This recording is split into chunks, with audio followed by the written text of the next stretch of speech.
Today's agenda. Thank you, Nikki. Sorry about that, Peg. Not a problem. Forget that it talks.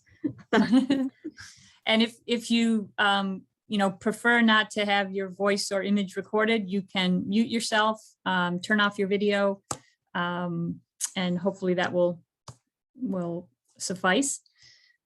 So today we are going to talk about getting started with bicycle commuting. And for those of you who have done some bicycle commuting, maybe you'll learn some tips and tricks and be able to share ideas with some of your fellow riders, get some motivation.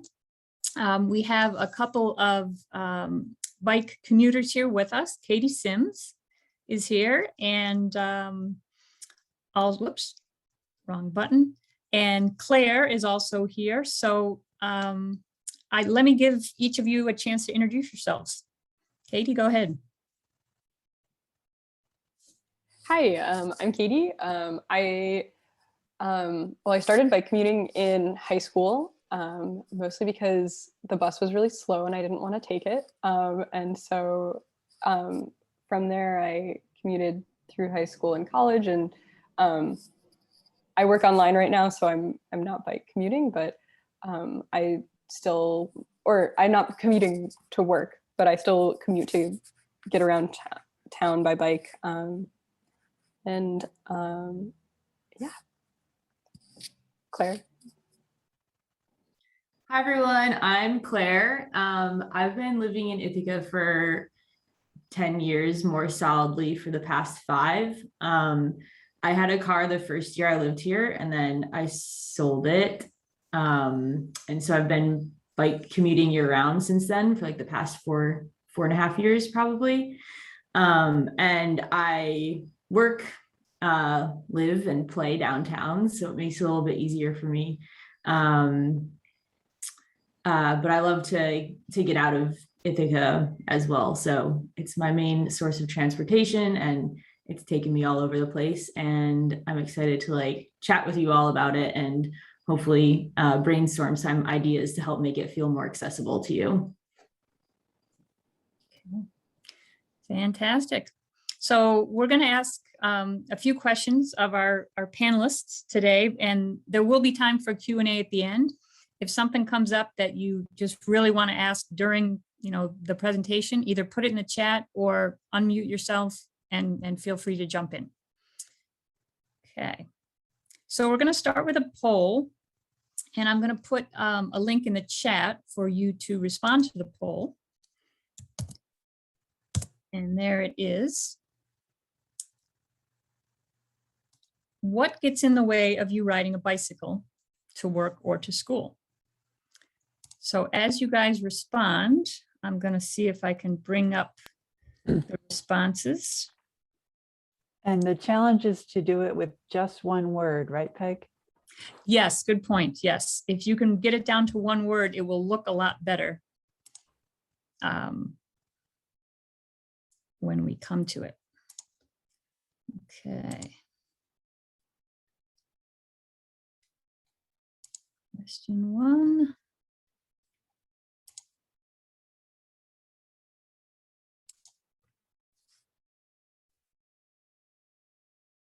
Hopefully you can all see that. You've got hills. Time. Safety, weather, nothing gets in the way. Okay, cool.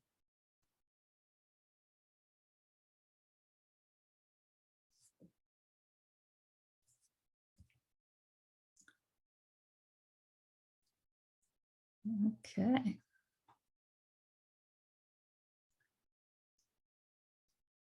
All right, well, that was fun. I think everybody's had a chance to respond.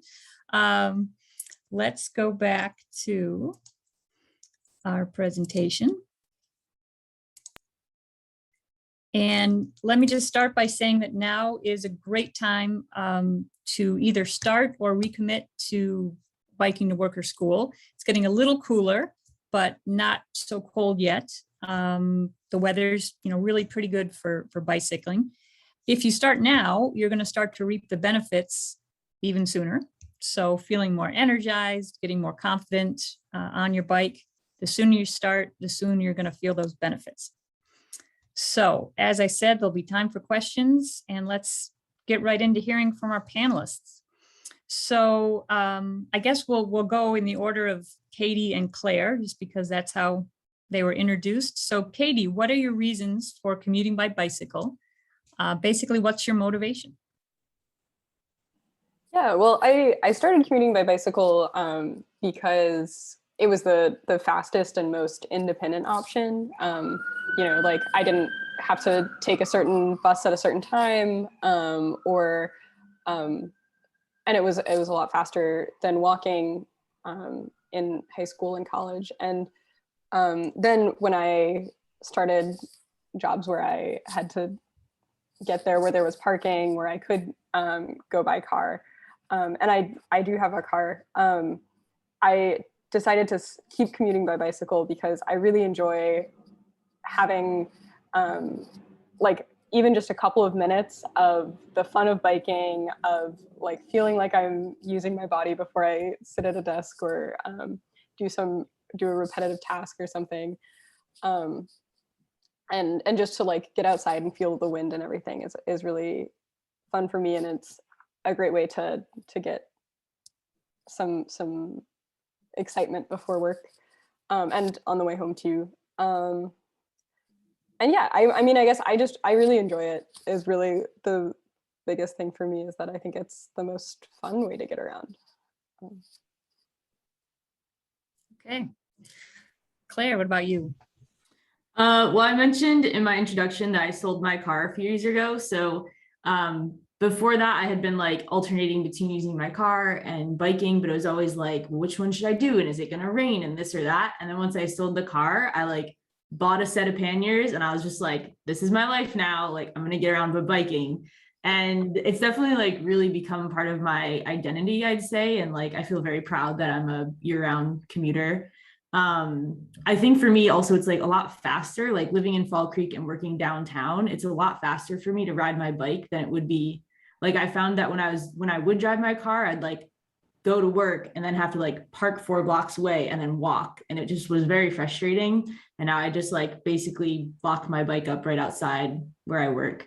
So it's definitely much more convenient in that sense of not having to find parking and of all that, and it feels faster. And yeah, I just feel really good when I bike. Like there are definitely challenges to bike commuting, especially in the winter, and you know, rainy days and getting groceries and all the things. But I think the lifestyle is very humbling, and you really have to like plan life a little bit differently, which I really enjoy. I know it's not for everyone, but yeah, those are my main reasons.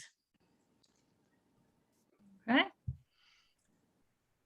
That's an interesting point about planning. I always think that planning is half the fun of the journey for me, but I never applied that to bicycle commuting. So thanks for that. I'm gonna have to try that.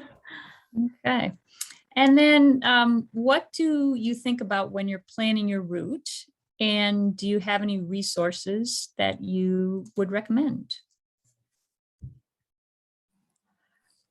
When I'm planning my routes, I try to find the least steep route, which I think is like contentious. Some people just go for the steepest and like they want to get the hill done with as fast as possible. But I'll go a long way out of the way to go up something like shallower. So like if I'm coming from downtown, usually I'll go like up State Street, and then like, so from downtown like up East Hill, I would go like up State Street and then on Eddy Street and like kind of switch back my way. And whereas like other people, I like will just like ride straight up Buffalo. And you won't find me doing that early in the morning. So yeah, I don't know. So that's what I like to do. I love maps. So I use a lot of different maps when I'm like, if I'm planning like a longer route, or if I want to like optimize my route. Like if I was going to be taking something every day, I'd try to find the very best one. So yeah, I mean, Google Maps has like a pretty good biking search, but sometimes it doesn't have, like, it will take, if you're going from downtown to like up East Hill toward Cornell, it will take you like right up the hill. I mean, right up Buffalo Street. And which I think is, which isn't, you know, my preferred route. And so it can be hard to find like alternates. And then I also look to plan my route around like bike trails, or like in high school, my commute went through, there was like this really busy road that was really dangerous. I didn't grow up around here, so this is in southern New York, but I found this like cut through a park where I got to go and like ride on this dirt trail through it, and I got to see some trees, and it was really pretty, and I didn't have to fight with traffic and like go around all of these like turns with low visibility. So yeah, so finding ways to like add in like this little like woods detour was really fun, and finding little cut throughs like that. Katie, that the scenic route that you just talked about, Dave in the chat said that he would take like 50% longer on a route just so that it would be nice and quiet. So I do the same thing as well. Also, there's a lot of love in the chat for TCAT. Claire, do you have experience putting your bike on the TCAT? Yeah, I've done it like multiple times. I don't do it very frequently, but it is something that I consider doing like when I'm maybe going somewhere place a little further.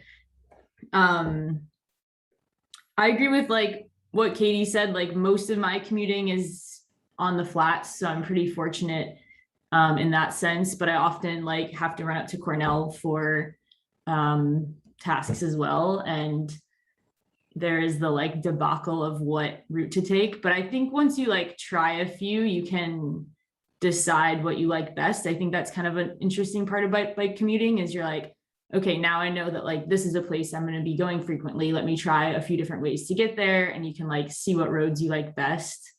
A big factor for me is also like just the condition of the roads.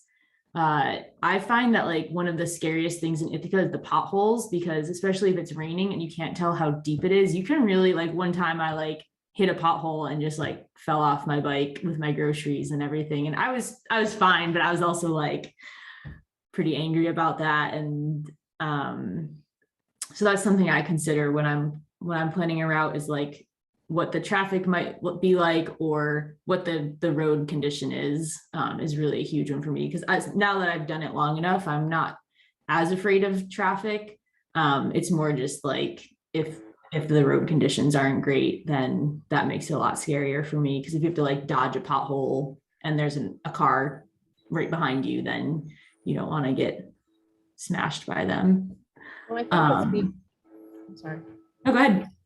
I wanted to, hi Claire, thanks for that. I wanted to pop like onto this, and I don't know if we're hand raising or what you want us to do for protocols, but I agree that sort of road uncertainty, the path, let's call it the path uncertainty, is an issue for me in terms of when I choose to take my bike out. I mean, I've got a robust bike. It's got shocks and mountain bike tires, but what people don't realize is like in addition to the location of potholes, but which roads have a decent shoulder, you know? And I feel like unless you're talking to people, you don't know.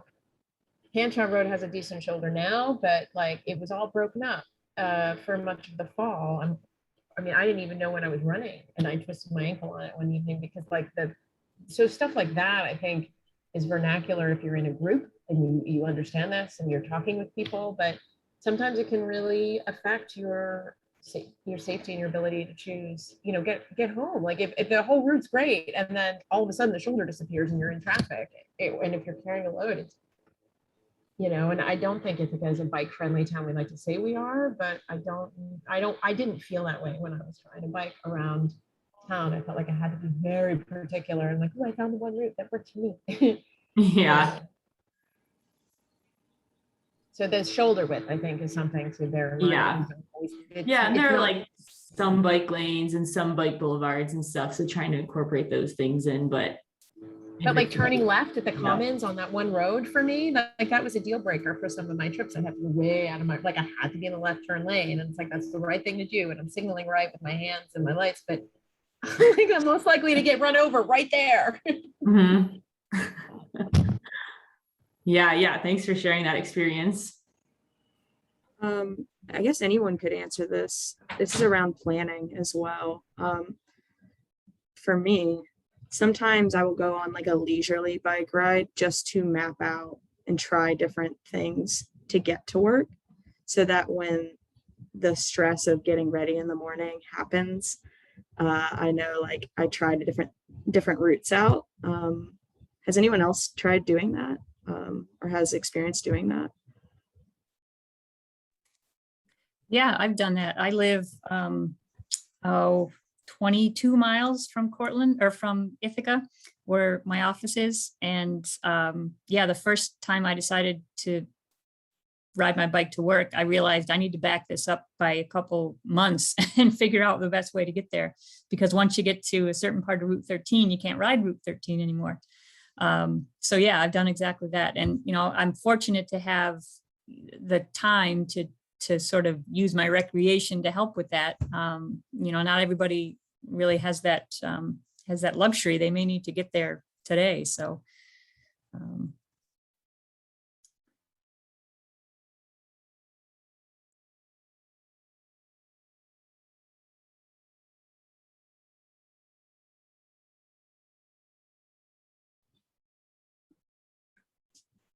Did we lose Peg? do you lose me? No, Yeah, I'm seeing we head shakes and no. we just found you. Oh, good. I have one of those internet is unstable warnings. So the next question, how do you know what you're going to need for your bike commute? What factors do you consider when you're getting ready? And maybe if you use a checklist, maybe you could share with us what's on your checklist.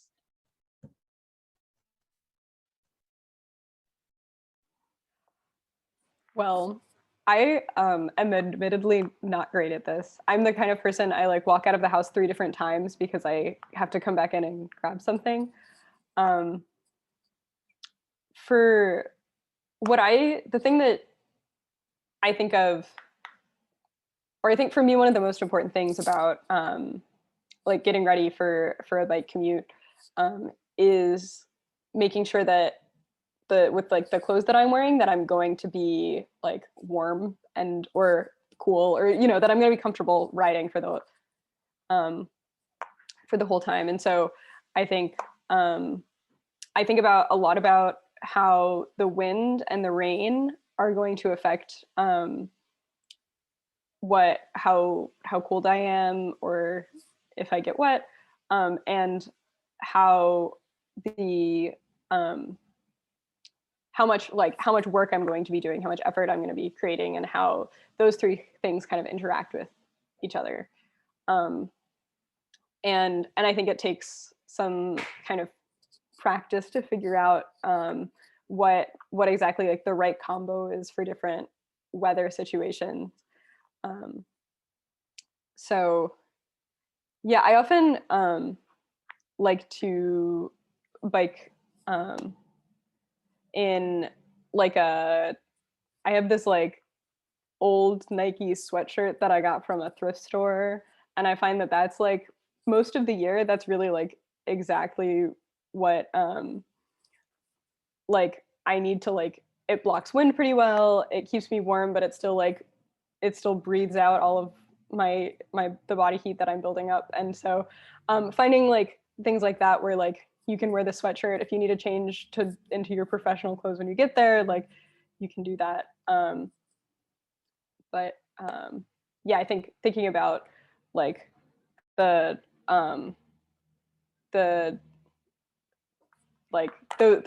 interplay of like wind and cold and your own body heat. And then yeah, if it looks like it might rain, I always try to bring rain pants with me, because I don't have fenders on my bike or anything that like keeps the rain off of me. So just all the water like is thrown at me from the road by my bike tires. And then as much as possible, I tried to keep the weight of the stuff that I'm bringing off my body. So by like putting, I have panniers that I use that like attach, that are little bags that attach to my rack, a rack on my bike. And so the bike can carry that weight, and it makes it easier for me to ride. It makes me less sweaty than riding with a backpack. Although I did do that for a long time, and you know, it's fine. It's just a little sweaty. Yeah, but and also like most of this time I was like a school student, and so you know, when you're a student and you show up sweaty, it's a little more acceptable than if you're working. So yeah, I'll pass it on to Claire. Cool. I agree with all those things, especially rain pants. They were definitely a life changer. Yeah, obviously like the type of bike you have, it can feel like a barrier sometimes, but really just like the best bike is the one that you have already. And just like, you don't have to like wait to get the perfect bike to do it. Just like get on the bike and go somewhere on it. And then like later down the road, as you become more invested in it, or you're like, I actually want to be doing this more, and a different bike would make me feel more comfortable or be able to get somewhere easier, then like look towards investing in a new bike. But really like you can just be on whatever bike that you have. And then panniers, brought mine for show and tell. I have like the Ortlieb brand, which is super popular. Mine are like quite big, but I use them for everything, like grocery shopping and everything. They just clip on to the bike rack that I have. And these are also waterproof, which is pretty essential. The non-waterproof ones are great too, but it's just nice having one set of panniers that I can use during all year round. And that brand is pretty popular, and they have like really good customer service. Like if the clips break, they'll send you new ones for free. So I definitely suggest them. And then lights are really important, especially now that it's getting darker earlier. So having a front and back light, rechargeable ones are really great. And then, yeah, like Katie said, just like knowing what clothes you need is really important. I saw someone said they keep an extra change of clothes at work, which is really great. Depending on where you work, like maybe you have access to a shower and you're able to like rinse off before work, or at least having like an extra set of clothes can be really helpful. But yeah, just like knowing what type of clothing you need for the riding that you're doing.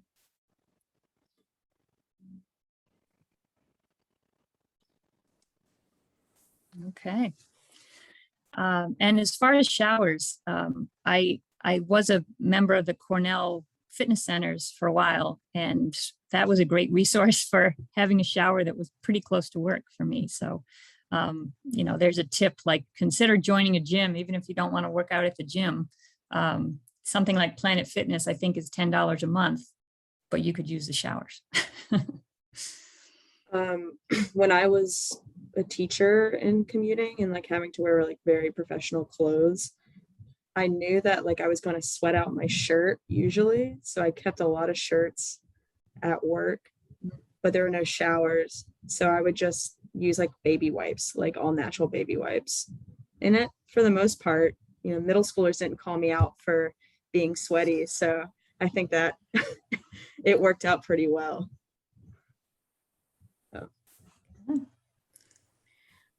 Cool. I have another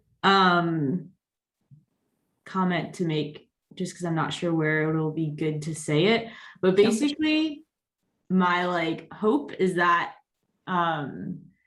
like you all seem interested in at least starting bike commuting, and the goal would be to like just try to change one trip a week to being by bike. Like you don't have to like sell your car and become like the world's best bike commuter in one night, but just making those small changes of like, I'm going to go see a friend, I'll just bike there, or I have to drop a book off at the library, and just like slowly introducing it into your life rather than like doing a whole overhaul.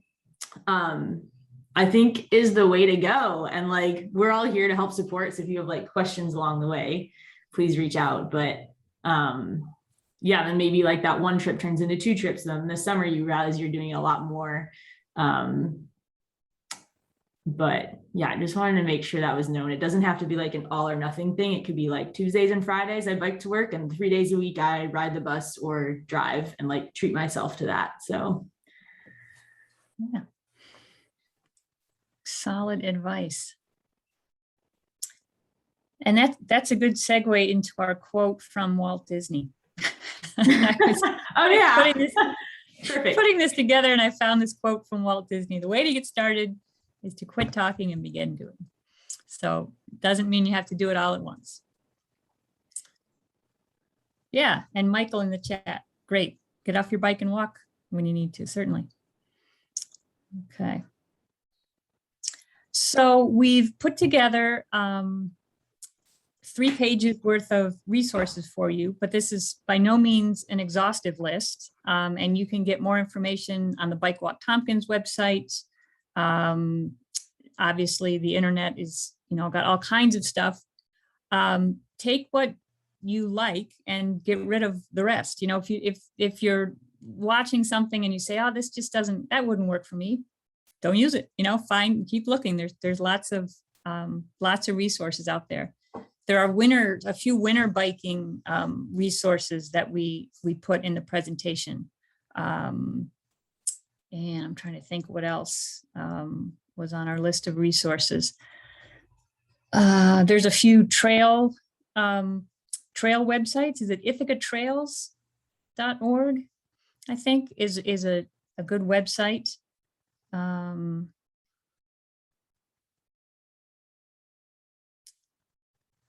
Yeah, so maybe Margaret, if you want to click on one of those other pages of resources. Oh, can't hear you, Margaret. Can I unmute you? There it is, the one with Ithaca Trails. Excellent, thank you. Showing it, yeah. A couple of the panelists have talked about their panniers, so the bags that hang off the back of your rack. There's a good DIY video on how to make your own panniers out of plastic buckets. So like a kitty litter bucket, you can, with just some small hand tools and a couple bolts and washers, you can make some pretty heavy duty waterproof panniers that don't weigh a lot. So that's a pretty neat video. Bicycle fit guide for your seat, pretty important. As I said, this is not an exhaustive list by any means. Anybody else? I guess I'll open it up at this point. Anybody else have resources that they've used or favorite things to help them with bike commuting? I wrote it in the chat, but I think it's, for me, a game changer was when Google Maps got so good with their voice directions that I bought myself some earbuds and could get anywhere that I didn't yet know just by listening. And that made bike commuting, not having to have a map in my hand, much, much better. Ah, very good. My old work, I had to go to many places I didn't know at first. Does anyone, either the presenters or anyone who's attending, have any recommendations for like nice gloves? Because my hands are like getting cold is one of the reasons why I don't like to ride in the winter, and I don't feel like I can squeeze the brakes well. So are there any suggestions for brands? I'll say that when I was working for Lime Bike, moving bikes around town in the winter, I found a fantastic pair of winter gloves at the Ithaca Agway. And they're just winter work gloves. They're not, biking specific, but they had a very thick rubber coating on the outside. And then they were insulated as well. And those were awesome. They're dexterous enough that you can move your fingers, but I never had a problem with my hands getting cold. I used to just double layer gloves, which is, wasn't the best, but it was so much better than like any one pair of gloves I had. And I had ones of different enough sizes that worked for like the 1.5 winter that I was exclusively bike commuting.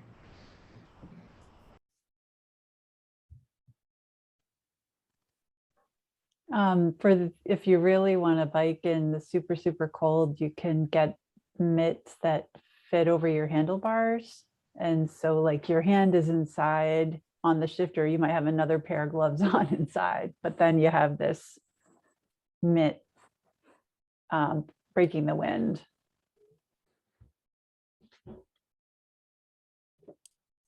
Theoretically, there are these mitts that some motorcycles have for the winter time, and you could probably use them on bicycles. That they're fur-lined mitts that are actually strapped right onto the handlebars for motorcycles.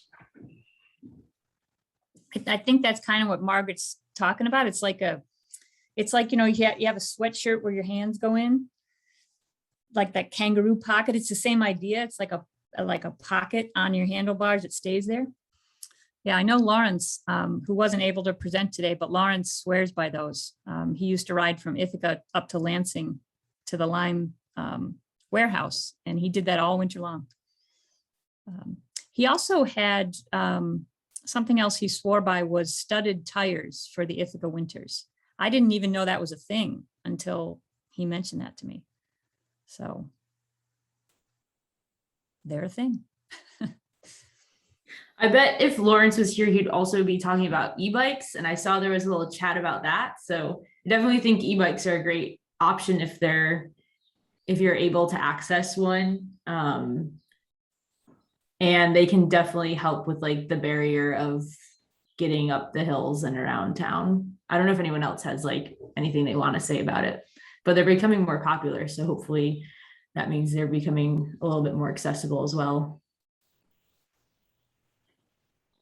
If we are able to bring back bike share, it will be largely e-bikes, most likely. Cool. We're And working on it. Dave, I saw your question in the chat, what happened to Lime? The city and the county and Bike Walk Tompkins and many people are actively working on bringing back some form of bike share in the community. So stay tuned. I don't know. That question of what happened, I can answer really quick. Okay. Lime was wildly popular, but they came to us when they were a baby company. And so Little Ithaca looked good. And then they grew and turned their attention to larger markets. So that's one part of the story. Another part is pandemic. A lot of bike share providers pulled back in pandemic. But now we have a couple of other providers that are interested in Little Ithaca. So we're hopeful. Well, that's great. Yeah, I look forward to it.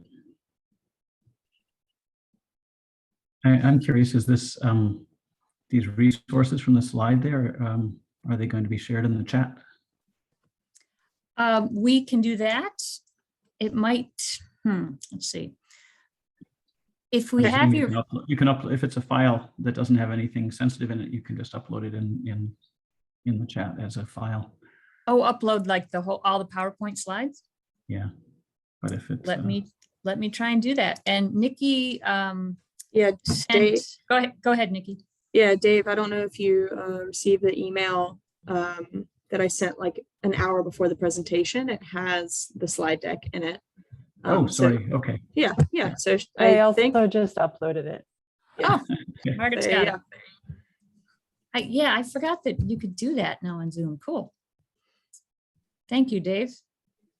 Yeah, I spent the last 6 months full-time on Zoom, so.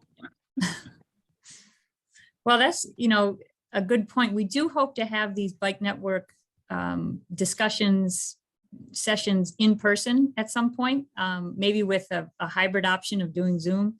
But we've got, a backlog of topics to talk about, but we're always welcome to hear other ideas, ideas for this group to just get together, bring in more people, keep the conversations growing and, just expanding the network. So. Any other questions that people came with that you were hoping might be talked about today? We'll open it wide open to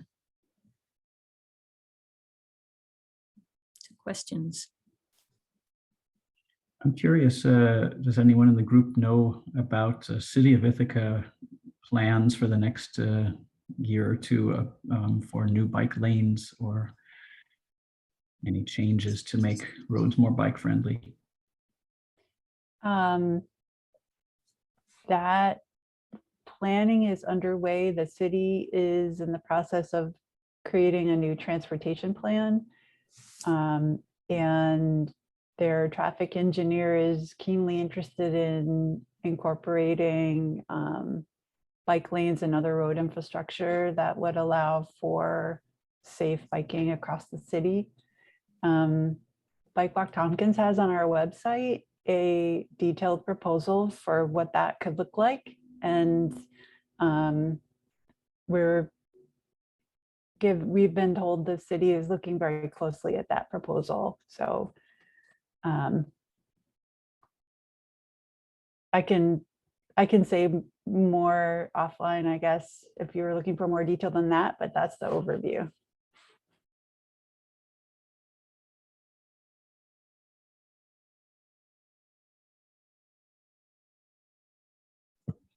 I put a link to that plan in the chat.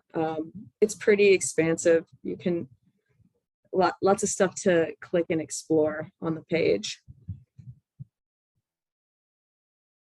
Thank you. Yeah, that's our wish list. Probably won't get everything we wish for, but it's great that the city is looking at it.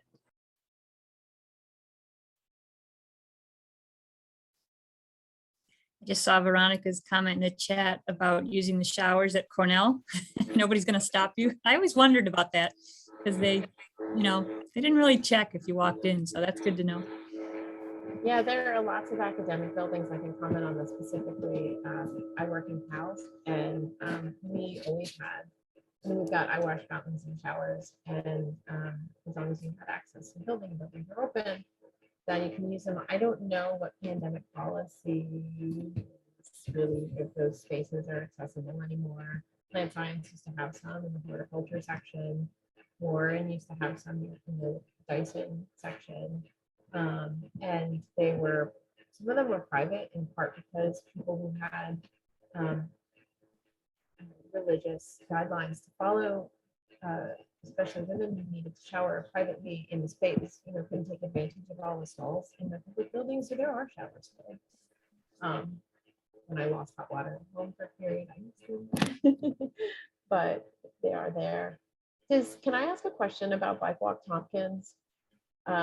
Do you have any advice? I put a question in about this yesterday about the whole trails going to Dryden. I live in the town of Dryden now, which is closer than went from a faraway place to right in Ithaca proper, and then we hit pandemic and we're remote, and now I'm in the town of Dryden. So technically it's bikeable, but as somebody else said, safety is really important to me. But also functionality, right? I was the time answer, and I've got a couple of jobs and a volunteer commitment. So I can't have something that takes me another 2 hours. Efficiency is important to me in everything I do. Do you have any advice? I've heard this billed as a commuter path, but nothing I've seen has suggested that it's functionally okay, like functionally efficient for me to ride as a bike commuter, like up, down, around and through. And like, I get that it looks like a beautiful recreation, but I feel like dialogue on this is loaded from both sides. And I'm having a hard time having an honest dialogue about the benefits of using it to commute to campus as someone who lives in Dryden and has a clear, maintained, lit road options. Can we talk about this, honestly? Have you heard anything? Is it on there? I'm just looking for honest. I'm not exactly sure what your question is, but I would mention the Dryden Rail Trail Task Force has meetings Mondays, I think third Monday, and I can get you the date and time and link for that meeting. Connect you directly with those folks. Yeah, I'd appreciate it, but I feel like the discussions when they happen are loaded, and it's like pro trail or against trail, and like nobody wants to talk about what this means from somebody who might commute. And that's what I was hoping maybe Bike Walk had, like, yeah, we've seen this. It's, I mean, Nikki, you're shaking your head. Yes. I don't know how many people are exposed to this, but like, if you say, can I have a map of this, or what might the time be, or what's the safety, or is it maintained in the winter? Is it going to be lit? Like everyone's like, you're anti-trail, you're pro-trail. Like, I'm like, no, I want to talk. And, okay, we can talk more about that. Sure, great. I Yeah, if think you can send that link in the chat, maybe there very much is a look on the part of the task force at that. Okay. One issue is the trail's not complete, as you know. I do know. The bridge isn't done. That section from Freeville to Dryden isn't done. So I think the task force is really focused on, first and foremost, getting the trail completed. So I expect they're very interested in the issues that you're raising, but it's just completing the trail is grabbing the focus right now. Right. So. I guess but if they're saying, yes, you support this because it'll be a commuting trail, but you can't hear why, then it's like a circular argument. So I'm happy to see whatever information is out there. You can't hear why what? I'm sorry. I'm not understanding. I'm happy to start with the link you sent. Okay. And we can talk more. Sure. I'm just not following what the question is really. Well, I didn't want to take up too much of the time with one issue if it didn't affect other people who don't live in Dryden, perhaps. So I'm happy to start with that one. Well, and I sent you what I think is what you're looking for.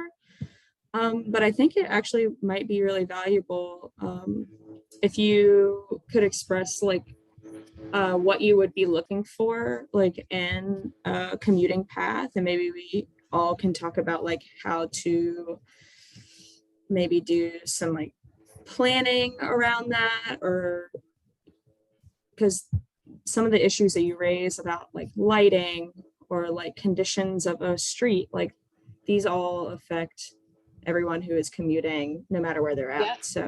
So and that's why I tend to like the roads, frankly. And we've heard things like, oh, there's a pothole I didn't expect, and these are on places that are multi-use with cars and people, so they get attention. And those are the types of things I have heard, even when I have tried to engage on this discussion. I haven't heard. So yeah, from a biker's perspective. Okay, thanks for the link. Yep. Okay, well, looking at my watch, we've got about 6 minutes, give or take. Our tradition with these sessions has been to leave the Zoom open a little bit past the hour, so we're not going to cut anybody off. But just in the interest of respecting everybody's time, we had a couple more poll questions. And because I don't seem to have a great internet connection, let's just talk about these questions or put your answer in the chat. So what one thing would help you the most with your bike commute? We're sort of forcing you to narrow it down to what one thing would help you the most. And mine would be sunshine.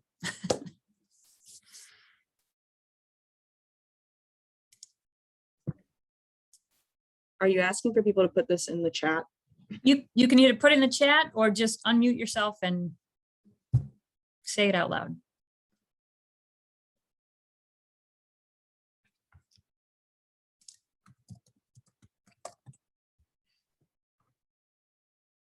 I'll say mine out loud. I think better street lighting, especially once it's starting to get darker earlier.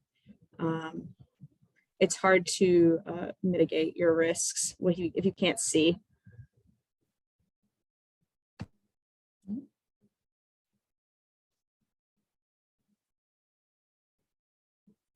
An e-bike, limiting truck traffic.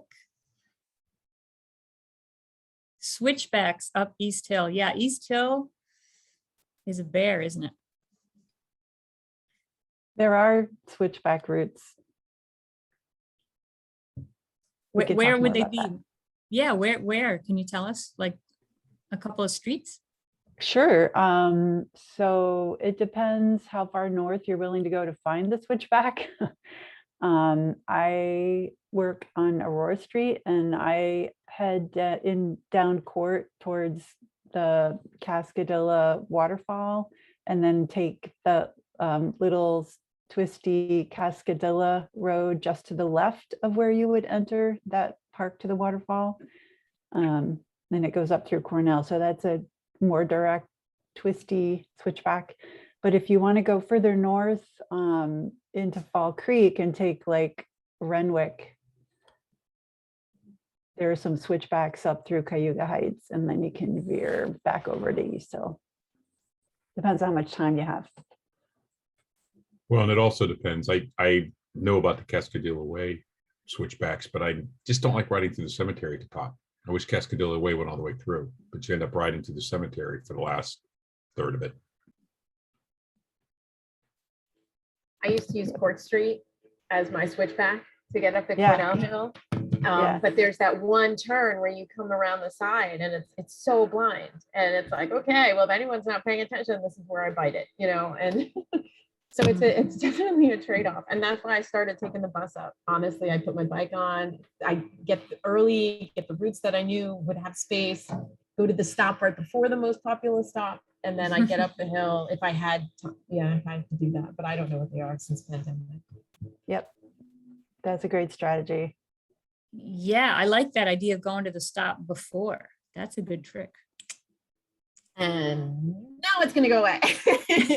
I'm not doing that anymore, but it's just like when I got on the New York City subway, if you wanted a seat for your hour-long ride, you go backwards one stop or two if you live at the biggest stop because you will never be able to sit. So same kind of mentality. Okay. And then our last question was intended to be sort of an evaluation of this session and the concept of the bike network.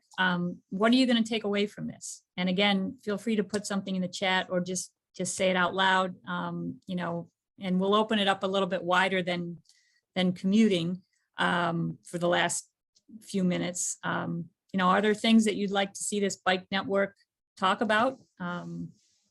Different ways to organize it? It's pretty casual.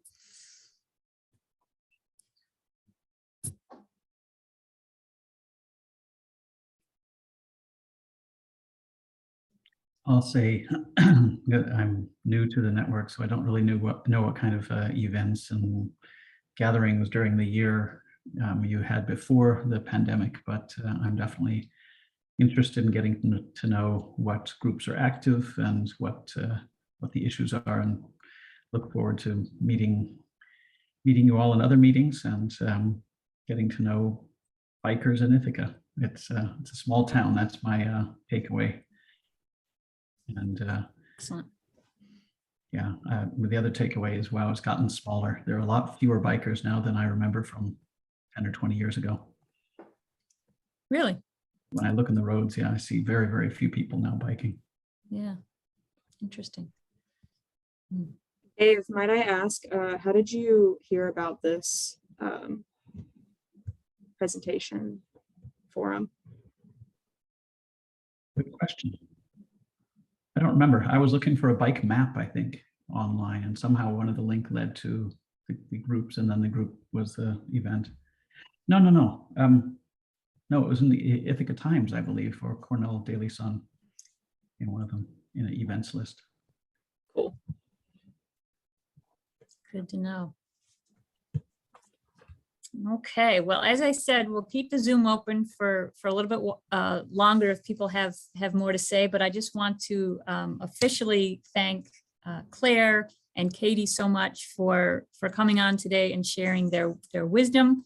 And thank you all for sharing everything you did in the chat. I think this was a really great session as far as sharing stuff, and that's the whole point. So thanks everybody, and stay tuned. We will start planning our next session probably as soon as this one, as soon as we log off of this one. So stay tuned for the next one.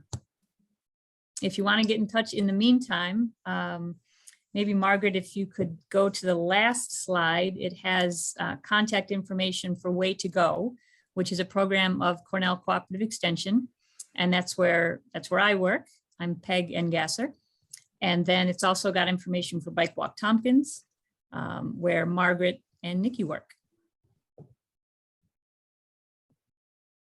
And Margaret and Nikki, if you want to say anything as co-organizers, go right ahead. Yeah, actually, I'm just gonna put Bike Walk Tompkins's website in the chat. If you scroll all the way down to the bottom, there's a place where you can sign up for e-news that comes directly from Bike Walk Tompkins through my fingers. And you'll find out about a lot of different events similar to this that could include group rides and other local events. And you'll definitely hear about the next one in our e-news.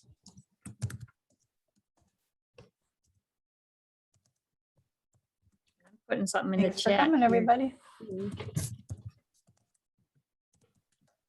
There's just one other thing I thought of. I think I read that October 30th and 31st, there's lighted evening rides in Ithaca.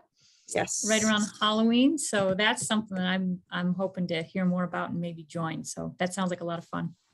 I also put that link in the chat just now as you said it. If you want to sign up to either ride it or volunteer to help manage some intersection safety, there's a link in the chat with more information. I'm trying to capture these links before the meeting closes. I think if you go to the three dots on your chat, you have an option to save the chat. Depends on the settings. I will double check that. Oh, Depends okay. on the organizer settings, but I will.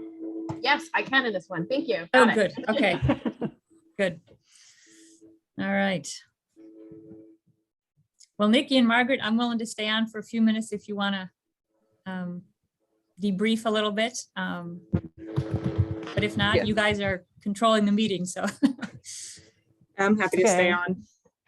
Okay. Thanks, everyone. Very nice meeting you all. Take care, folks. Bye-bye. Thank you.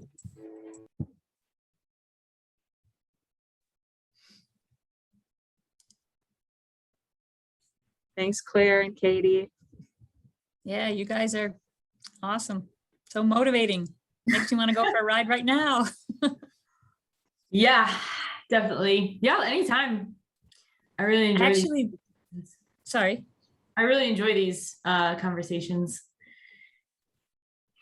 I bought some panniers in the middle of the summer. I took a really like a 3-day ride with just a tote bag bungeed to my rack.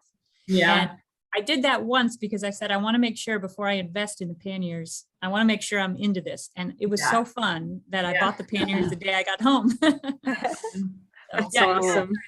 We've all been there. We've all Yeah. just like bungee corded a water bottle to our Yes. hope for the best, you know? Yep. Yeah, it's a good journey, and hopefully people took away that it was like really well, it sounds like a lot of people on here had community experience already, which was kind of surprising. Yeah, I think that's one of the challenges for this network is, how do we reach people who aren't yet, biking, and how do we make them feel welcome? And, we're here to just try to make it a little bit easier. And, I don't know how we reach everybody we want to reach, but. I teach the bike touring class through COE. And so I messaged all the students, it was just last weekend. So I was